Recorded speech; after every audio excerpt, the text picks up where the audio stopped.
¿Cómo están, chicas? Nos volvemos a encontrar una semana más en esta serie Contemplando al Dios que cumple sus promesas.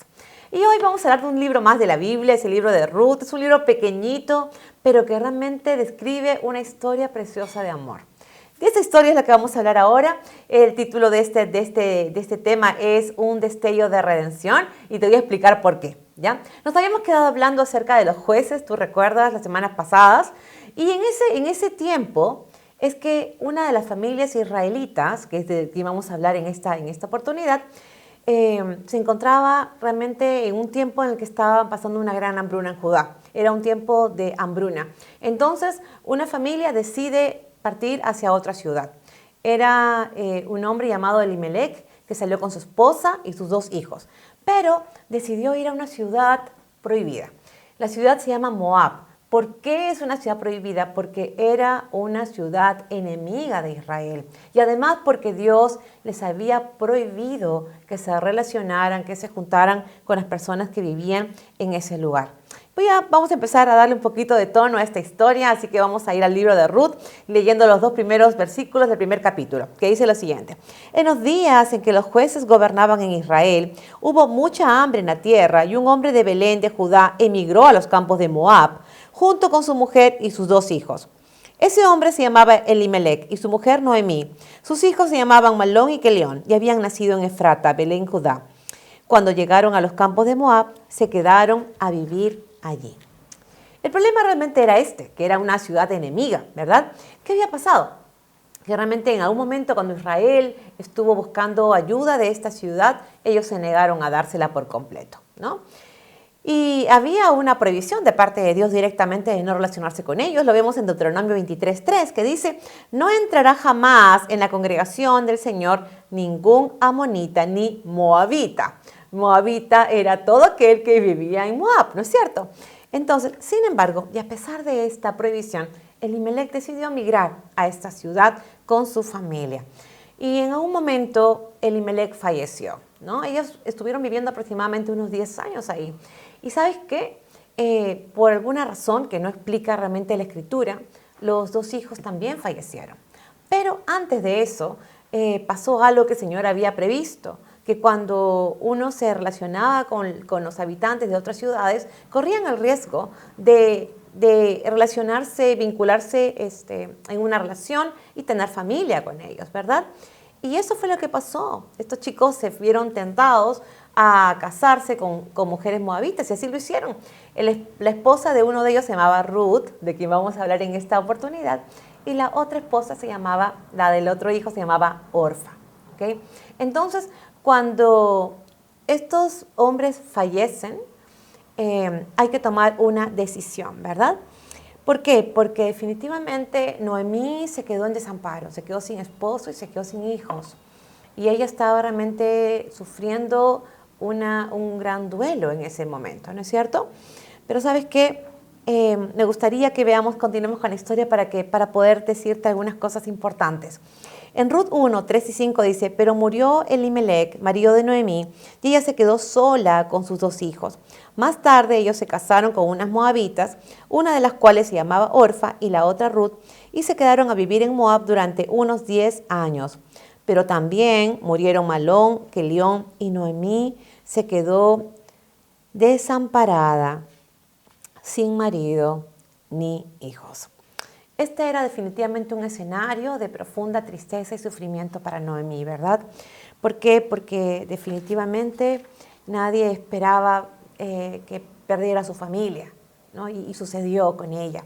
Pero ¿sabes qué? Pero también fue un escenario en el que ella pudo ver cómo el Dios de grande misericordia tornó esta historia triste en una de las más bellas que relata la Biblia. En otras palabras, ¿sabes qué? En medio de una oscuridad se pudo advertir un rayo de luz y esperanza. Y por eso es que hemos llamado al tema de hoy un destello de redención. Cuando Noemí se quedó sola, decide regresar a tu tierra, Judá, porque obviamente ella no tenía nada ahí que hacer en Moab, ¿verdad? Estaba sola con sus 2 nueras.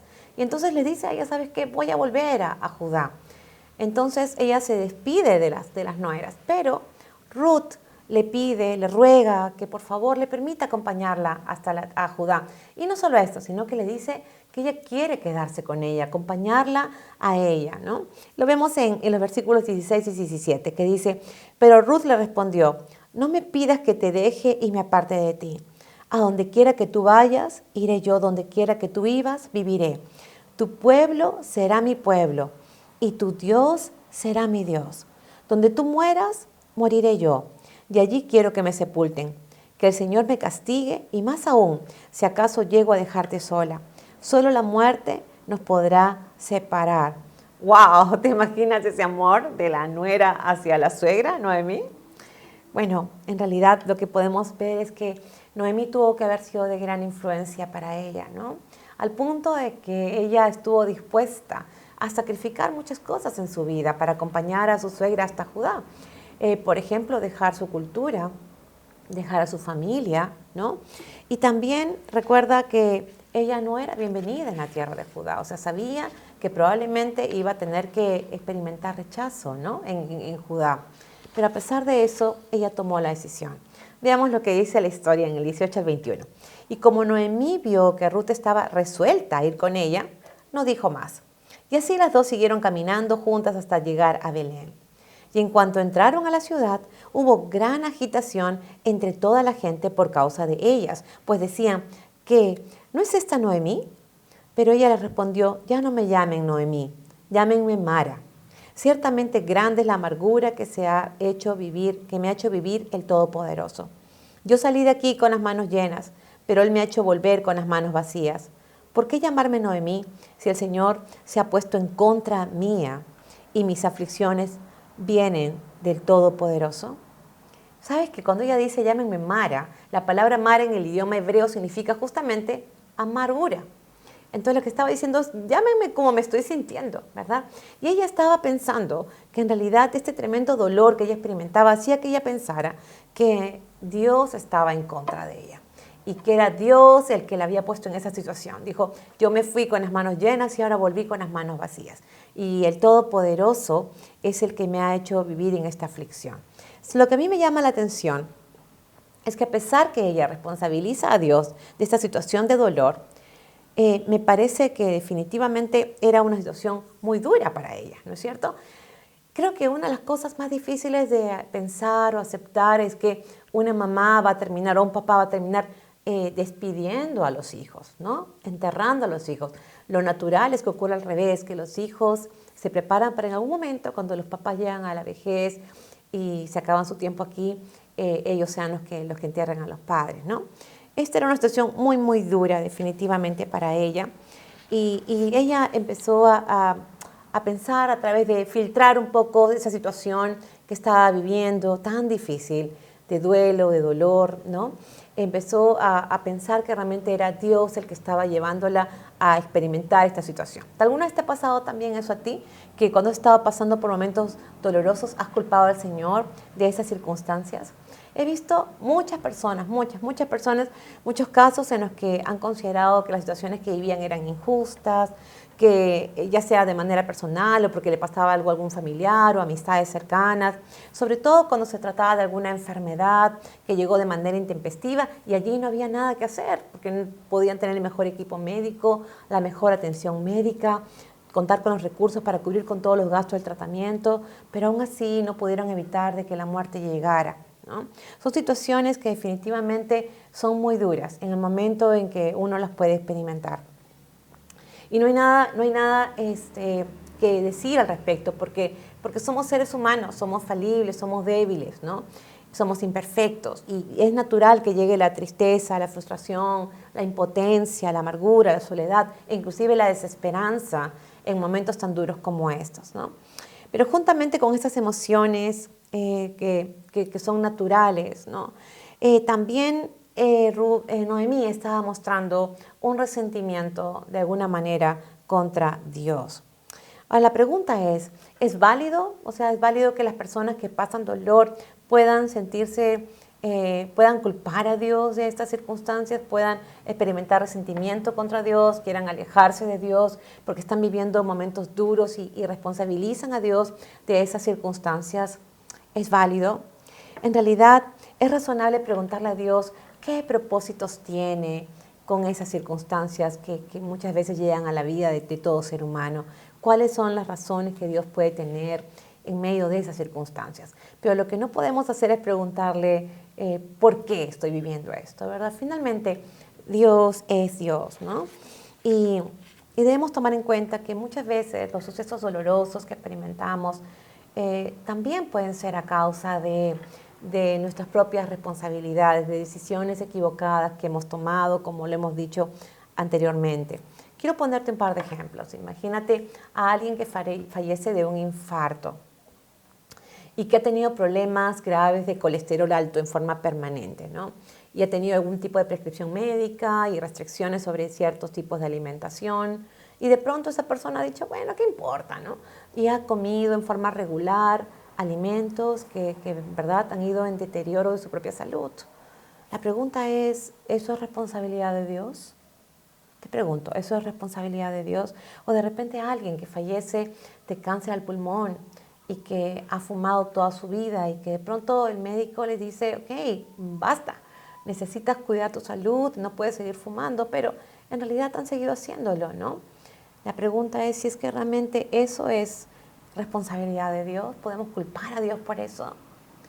En realidad son las decisiones que toma el ser humano en la libertad que Dios nos da. Y a veces son decisiones buenas y a veces son decisiones no tan buenas, ¿verdad? Y créeme que eso pasaba en ese momento con Noemí, ¿no? Porque su tremendo dolor la llegó a creer que Dios estaba actuando en contra de ella. Pero lo que a mí me llama la atención en forma significativa es que a pesar del dolor que ella sentía, llamó a Dios como el Todopoderoso. ¿Te fijaste en eso? Lo llamó como el Todopoderoso, ¿no? Y ¿sabes qué? Lo que estaba diciendo con eso es que ella estaba creyendo en un Dios que actúa en forma sobrenatural, que es un Dios que tiene poder para cambiar cualquier tipo de circunstancia y que es un Dios que no tiene, para Él no hay nada imposible. Y esto es precisamente lo que también podemos hacer tú y yo cuando estamos atravesando, pasamos por una circunstancia dura, por una circunstancia difícil, por una circunstancia de gran dolor y sufrimiento. Lo que podemos hacer es recordar todo lo que hemos visto de parte de Dios en nuestra vida pasada. Todo ese cuidado, su protección, su provisión, su gracia, su misericordia, su fidelidad, su cuidado, su amor incondicional. Los tiempos difíciles son para recordar que Dios sigue siendo el mismo, que Él no ha cambiado y que lo que pasa y lo que cambia son las circunstancias, pero Él no. Y de la manera que Él vino actuando en nuestras vidas hasta hoy, puede seguir haciéndolo. Es bueno recordar su bondad y su fidelidad, ¿verdad? Y si Él nos cuidó anteriormente, cuidará a nosotras también hoy. Si Él nos proveyó antes, nos proveerá también hoy. Si Él nos acompañó en esos momentos difíciles que vivimos antes, también nos acompañará ahora. Y justamente Dios permitió que Noemí y Ruth llegaran a la ciudad de Judá, ¿sabes qué? Cuando empezaba el tiempo de la cosecha. Eso ya era un punto de esperanza. ¿Sabes por qué? Porque significaba que el pueblo de Israel iba a tener alimento. Recuerda que ellos salieron de allí cuando había una gran hambruna. Sin embargo, estaban llegando justo en el tiempo de la cosecha, ¿no? Y eso habla un poco de lo que el escenario que estaba preparando Dios para ellas, en medio de ese desamparo, en medio de esa pobreza, ¿no? Y ¿sabes qué? Y ellas nunca podrían imaginar lo que Dios tenía preparado para ellas, porque lo único que estaban viendo en ese momento era su dolor. Pero en realidad Dios tenía preciosos planes. Y es lo que yo quiero contarte. ¿Sabes qué? Dios había considerado que alguien cercano a ellas, un pariente cercano a ellas, las pudiera redimir.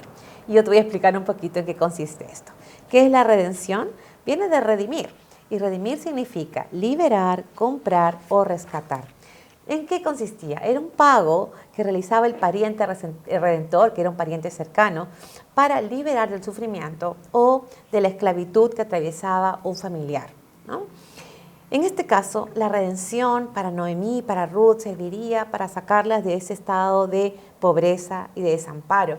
Sería una forma en la que Dios estaría mostrando su cuidado y su protección para ambas, ¿no? Pero ese pariente redentor debía estar dispuesto a pagar el costo de la redención, ¿verdad? El precio. Y no solo eso, sino que debía comprar, bueno, el costo era pagar las tierras que le pertenecían a esa familia y además debía casarse con la viuda para continuar con la descendencia de esa familia. Y aquí es donde aparece el personaje redentor, que es Booz. Booz es el que se convirtió en ese pariente redentor para Noemí y para Ruth. Aunque Booz sabía que había un pariente de Noemí que era un poquito más cercano que él. Pero a pesar de eso, él estaba dispuesto a redimirlas. Es decir, que si ese pariente cercano, más cercano, no lo hacía, él lo iba a hacer.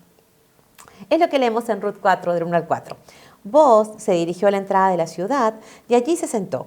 En ese momento vio pasar al pariente del cual le había hablado a Ruth y le dijo: hermano, ven y siéntate aquí conmigo. El pariente fue y se sentó. Entonces Booz llamó a 10 de los ancianos de la ciudad y les dijo: siéntense también con nosotros. Eran sus testigos, ¿no? En cuanto ellos se sentaron, Booz le dijo a su pariente: Noemí ha vuelto de Moab y vende una parte de las tierras que fueron de nuestro pariente Elimelec. Creo conveniente que lo sepas y te sugiero comprar sus tierras, teniendo como testigos a los que aquí presentes ancianos de mi pueblo. Si quieres comprar, compra. Si no quieres comprar, dímelo, pues tengo que saberlo. Y es que nadie más puede comprar, sino solo tú y después de ti, yo. Estaba diciéndole Booz a ese pariente más cercano que él estaba dispuesto. Le dijo: mira, tienes la oportunidad de hacerlo tú, pero si no lo haces tú, lo voy a hacer yo. Y ¿sabes qué? Aquí es una parte muy importante, porque Booz cumplía con los requisitos que eran necesarios para que se diera la redención. Un punto primero, debía ser un pariente cercano. Y en Ruth 2, 1, 20 dice: Noemí tenía por parte de su marido un pariente que se llamaba Booz. Era un hombre muy rico de la familia de Elimelec. Entonces Noemí le dijo: que el Señor lo bendiga. El Señor no nos ha retirado la bondad que mostró hacia nuestros muertos. Luego añadió: ese hombre es pariente nuestro. Es uno de los que pueden rescatarnos. Entonces, el primer requisito lo cumplía. Era un pariente cercano y que podía redimir. El segundo requisito es que debía tener la voluntad, la intención de redimir. Y también lo cumplía Booz. En Ruth 3, 11, 13 dice: no te preocupes, hija mía, yo haré contigo lo que tú me digas, pues toda la gente de mi pueblo sabe que eres una mujer ejemplar, hablando de Ruth. Pero toma en cuenta que aunque es verdad que yo soy uno de tus parientes cercanos, hay otro aún más cercano que yo. Duerme aquí esta noche y mañana, cuando sea de día. Si él te rescata, está bien que te rescate. Pero si no te quiere rescatar, yo lo haré. Es decir, mostró intención y voluntad de redimir a Noemí y a Ruth. Entonces cumplió con el segundo requisito, ¿verdad? Y puso al Señor como testigo de que él iba a poder redimirlos, ¿no? Manifestó abiertamente esa intención de redimir a Noemí y a Ruth. Pero había un requisito más, que debía estar dispuesto a pagar el precio, el costo de la redención. Y eso también lo vemos cumplido en Booz, porque en Ruth 4, 9, 10 dice: entonces Booz les dijo a los ancianos y a todo el pueblo: ustedes son testigos de que hoy le compro a Noemí todo lo que fue de su esposo Elimelec y de sus hijos Quelión y Malión. Además, tomo por esposa a la moabita Ruth, que fue mujer de Malón, para que la posesión siga a nombre de su esposo muerto y su memoria no se borre entre sus hermanos ni de su ciudad. Ustedes son testigos hoy de este acuerdo. Qué linda la actitud de Booz, ¿verdad? No solamente le estaba diciendo en ese momento que él estaba dispuesto a comprar la tierra, sino que estaba dispuesto a casarse con Ruth, estaba dispuesto a mantener, digamos, el nombre y la descendencia del esposo de Ruth. Y si tú te percatas de algo, él estaba dispuesto a casarse con esa mujer moabita por amor a Noemí, por amor al desamparo, a esa situación en la que estaban ellas en este momento, ¿no? Él mostró un amor realmente incondicional hacia ellas, porque no puso reparo ni siquiera porque se trataba de una mujer moabita, de una tierra enemiga. Y efectivamente, Booz se convirtió en ese pariente redentor de Noemí y de Ruth. Compró sus tierras y se casó con Ruth. para preservar el nombre y la descendencia del que fue esposo de Ruth. ¿Cómo terminó la historia? Vamos a leer el final. Ruth 4, 13, 15. Así fue como Booz tomó a Ruth por esposa, se allegó a ella, y el Señor le concedió quedar embarazada y dar a luz un hijo. Las mujeres le decían a Noemí: alabado sea el Señor, que te concedió tener un nieto que te rescatara. Su nombre será celebrado entre los israelitas. Ese niño te infundirá nuevos ánimos y te brindará apoyo en tu vejez. Tu nuera, que te ama y dio a luz ese niño, es de más valor para ti que 7 hijos. ¡Wow! ¡Qué lindo termina la historia!, ¿verdad? Ella se convierte en abuelita. Y no solo eso, las que son abuelitas saben la alegría que trae un nieto, ¿verdad? Pero no solo eso, sino que ella sabía que tenía a su lado a una mujer que la amaba también de manera incondicional. Ruth no era realmente una nuera, Ruth era su hija. Ella había actuado como su propia hija lo haría, ¿verdad? Y me gustaría que por un momento puedas meditar en esta historia de amor. Un par de mujeres que llegaron a Judá con las manos vacías, con gran sufrimiento y dolor después de las pérdidas que habían tenido. Noemí llegó inclusive a pensar de que Dios estaba en contra suya. Y luego vieron cómo un rayo de luz surgió en medio de la oscuridad. ¿Te das cuenta? Ese rayo de luz no era otra cosa, sino el amor, la gracia y la misericordia de Dios que se manifestó por medio de Booz para mostrar su cuidado, su protección y su amor hacia Noemí y hacia Ruth. Qué precioso es Dios, ¿verdad? Qué precioso es Dios. Pero esta historia fue solo un anticipo, un símbolo de lo que sería el plan de redención que Dios había destinado y diseñado para toda la humanidad. ¿Sabes qué? Cristo, que en este caso era Booz el que simbolizaba a Cristo, cumplió los 3 requisitos que se necesitaban para la redención. 1, Él fue más que un pariente cercano. ¿Sabes por qué? Porque Él decidió venir a la tierra en forma de hombre, identificándose contigo, conmigo y con toda la humanidad. Eso lo vemos en Filipenses 2, del 5 al 8.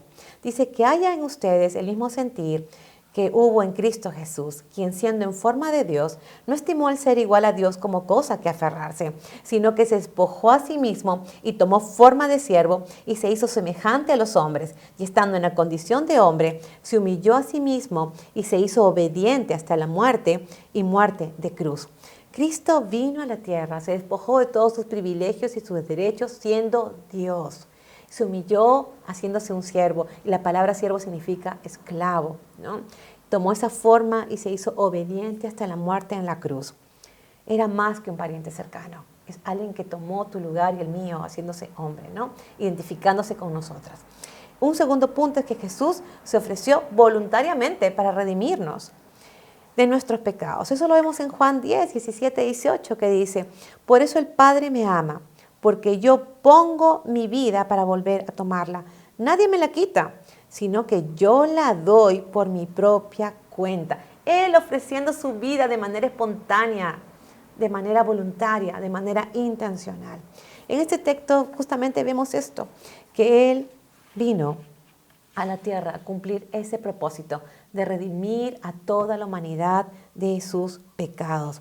Y en Marcos 10:45 dice: porque ni siquiera el Hijo del Hombre vino para ser servido, sino para servir y para dar su vida en rescate por muchos. Cuando habla de rescate, está hablando de redención. ¿Te das cuenta? Dar su vida en rescate significa que dio su vida como pago por el pecado de la humanidad. Y ahí viene el tercer punto, el tercer requisito. Jesús estuvo dispuesto a pagar el precio de la redención, pero el precio fue un precio alto, un costo realmente muy alto. En 1 Pedro 1, 18 y 19 vemos lo siguiente, dice: ustedes saben que fueron rescatados de una vida sin sentido, la cual heredaron de sus padres, y que ese rescate no se pagó con cosas corruptibles como el oro o la plata, sino con la sangre preciosa de Cristo, sin mancha y sin contaminación, como la de un cordero. Fíjate, por favor, toma atención en esto. El precio de nuestra redención fue la propia sangre de Cristo derramada en la cruz. ¿Para qué? Para que nosotras no recibiéramos el castigo que merecíamos por nuestros pecados. Y ese castigo es la condenación eterna. Para eso vino Cristo. El justo poniendo su vida por los injustos, por nosotros pecadores, ¿verdad? Y porque nadie tiene la capacidad de salvarse a sí mismo ni de pagar el precio. Porque ¿sabes qué? Tendríamos que ser intachables, tendríamos que ser perfectas. Y ninguna lo es, ningún ser humano lo es, ¿no? Porque de alguna manera estamos fracasando permanentemente en el intento, con un mal pensamiento, con una mala intención. Cuando enjuiciamos a alguien, cuando criticamos a alguien, cuando envidiamos a alguien, cuando somos indiferentes al dolor ajeno, cuando mentimos, cuando consideramos a las personas como medios para suplir nuestras necesidades, en lugar de pensar de qué maneras podríamos ser de ayuda y de bendición para esas personas, etcétera, etcétera, etcétera. ¿Te das cuenta? Todas necesitamos un redentor. Todas necesitamos un redentor. Toda la humanidad necesitamos a Cristo como el único medio para ser perdonadas de nuestros pecados, para tener una verdadera relación y comunión con Dios y para que nos haga libres de la esclavitud del pecado. Cuando nuestras vidas parecen no tener sentido alguno, cuando nos damos cuenta que nada de lo que hagamos puede llenar el vacío de nuestro corazón, es cuando podemos ser conscientes de que realmente necesitamos un redentor. Y en este caso es Cristo. Es el único que puede traer esperanza a nuestras vidas, es el que nos puede dar un nuevo comienzo, una nueva forma de vida y que vaya en sintonía, en relación con los principios que Dios nos ha dejado en su palabra. Solo Cristo puede traer luz a nuestras vidas en medio de la oscuridad. Y esta es la historia de amor más grande que jamás ha podido existir y que jamás se ha podido contar. Una historia de amor que comienza justamente con ese amor incondicional de Dios hacia ti, hacia mí, hacia toda la humanidad. Por eso envió a su propio Hijo a dar su vida a cambio de la nuestra, para que todos pudiéramos ser salvos y tener vida eterna y que nadie fuera condenado. Y con esto voy terminando. Juan 3, 16, 17 dice, porque de tal manera amó Dios al mundo, que ha dado a su Hijo unigénito, para que todo aquel que en Él cree no se pierda, sino que tenga vida eterna, porque Dios no envió a su Hijo al mundo para condenar al mundo, sino para que el mundo sea salvo por Él. Y hoy puedes aceptar y apropiarte de la redención de Cristo, obtener perdón de pecados y empezar una nueva vida en Él. Vamos a orar. Señor, queremos darte gracias por Cristo, porque es el Redentor perfecto, el único que podía realmente pagar por nuestros pecados en la cruz. Gracias, Señor, porque tú lo enviaste para que pudiera rescatarnos, Señor, de la esclavitud, del pecado en el que vivíamos. Y Señor, gracias de verdad, porque fue su sangre la que derramó en la cruz el precio, ese precio tan alto, para que pudiéramos reconciliarnos contigo, obtener perdón de pecados y tener vida eterna también. Oh Señor, realmente gracias por este precioso sacrificio que nos da a nosotras esa esperanza de empezar una nueva vida en Cristo y de tener una relación cercana y profunda contigo, Señor. Gracias, Padre, por este preciosa historia y mensaje de redención a través de Cristo por la humanidad. Te alabamos y te bendecimos, Señor, en el nombre de Cristo Jesús. Amén. Amén. Muy bien, hemos terminado ahora de contar un poco los principios importantes del libro de Ruth y la próxima semana continuaremos con un tema más que hemos titulado Cuando pensamos que lo ajeno es mejor. Así que si Dios lo permite, nos vemos la próxima semana. Chao.